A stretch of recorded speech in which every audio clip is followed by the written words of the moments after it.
ಎಲ್ಲರಿಗೂ ನಮಸ್ಕಾರ. ಪ್ರತಿಯೊಂದು ಪೋಷಕರು ತಮ್ಮ ಮಕ್ಕಳ ವಿದ್ಯಾಬುದ್ಧಿಯಲ್ಲಿ ಮೊದಲಿರಬೇಕೆಂದು ಬಯಸುತ್ತಾರೆ. ನಿಮ್ಮ ಮಕ್ಕಳಲ್ಲಿ ಬುದ್ಧಿವಂತಿಕೆ ಜ್ಞಾನವನ್ನು ಹೆಚ್ಚಾಗಿಸಲು ಬಯಸಿದರೆ ಬುಧವಾರ ನಿಮ್ಮ ಮಕ್ಕಳ ಕೈಯಿಂದ ಈ ಕೆಲಸ ಮಾಡಿಸಬೇಕು. ಗಣೇಶನನ್ನು ಪೂಜಿಸಿ ಇವುಗಳನ್ನು ಶ್ರದ್ಧಾಭಕ್ತಿಯಿಂದ ಅರ್ಪಿಸಬೇಕು. ವಾರದ ದಿನಗಳಲ್ಲಿ ಬುಧವಾರವು ಗಣೇಶನ ಆರಾಧನೆಯ ದಿನವಾಗಿದೆ. ಈ ದಿನ ಗಣಪತಿ ದೇವನನ್ನು ಶ್ರದ್ಧಾಭಕ್ತಿಯಿಂದ ಪೂಜಿಸುವ ಸಂಪ್ರದಾಯವಿದೆ.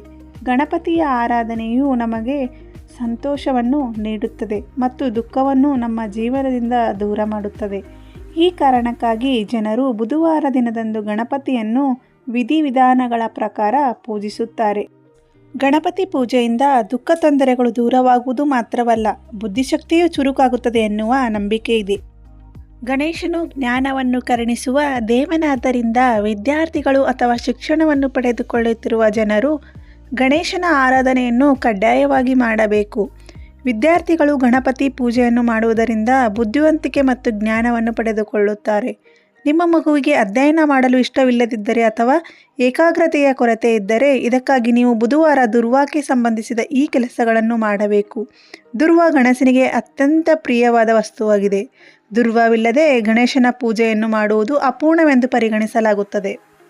ಗಣೇಶನಿಗೆ ದುರ್ವಾವನ್ನು ಅರ್ಪಿಸಿ ಪೂಜೆಯನ್ನು ಮಾಡುವುದರಿಂದ ಮಗುವಿನ ಬುದ್ಧಿವಂತಿಕೆ ಹೆಚ್ಚಾಗುವುದು. ಹಾಗಾಗಿ ಬುಧವಾರದ ದಿನ ದುರ್ವಾದಿಂದ ಹೀಗೆ ಮಾಡಿ. ದುರ್ವಾ ಎಂದರೆ ಗರಿಕೆಗೆ ದುರ್ವಾ ಎಂದು ಕರೆಯುತ್ತಾರೆ. ಮೊದಲನೆಯದಾಗಿ ಮಗುವಿನ ಕೈಯಿಂದ ಗಣೇಶನಿಗೆ ಇದನ್ನು ಅರ್ಪಿಸಿ. ಬುಧವಾರದ ದಿನದಂದು ನಿಮ್ಮ ಮಗುವಿನ ಕೈಯಲ್ಲಿ ಗಣೇಶನನ್ನು ಪೂಜಿಸುವಂತೆ ಮಾಡಿ.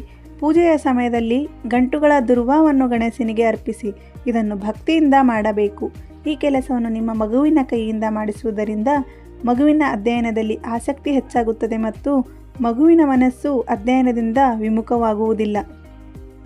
ಮೂರನೆಯದಾಗಿ ದುರ್ವಾದೊಂದಿಗೆ ಇದನ್ನು ಅರ್ಪಿಸಿ. ಬುಧವಾರದ ದಿನದಂದು ಗಣೇಶನಿಗೆ ದುರ್ವಾದೊಂದಿಗೆ ಸಿಂಧೂರವನ್ನು ಕೂಡ ಅರ್ಪಿಸಬೇಕು. ಇದರ ಬಳಿಕ ಮೋದಕ ಮತ್ತು ಲಡ್ಡುಗಳನ್ನು ಕೂಡ ಅರ್ಪಿಸಬೇಕು. ಗಣೇಶನಿಗೆ ಬುಧವಾರದ ದಿನ ಇವುಗಳನ್ನು ಅರ್ಪಿಸುವುದರಿಂದ ನೀವು ಶೀಘ್ರದಲ್ಲೇ ಶುಭ ಫಲಿತಾಂಶಗಳನ್ನು ಪಡೆದುಕೊಳ್ಳುತ್ತೀರಿ. ನಾಲ್ಕನೆಯದಾಗಿ ಈ ಮಂತ್ರ ಪಠಿಸುವಂತೆ ಮಾಡಿ. ಬುಧವಾರ ದಿನದಂದು ನಿಮ್ಮ ಮಕ್ಕಳಿಂದ ಈ ಮಂತ್ರವನ್ನು 11 ಬಾರಿ ಜಪಿಸಿ.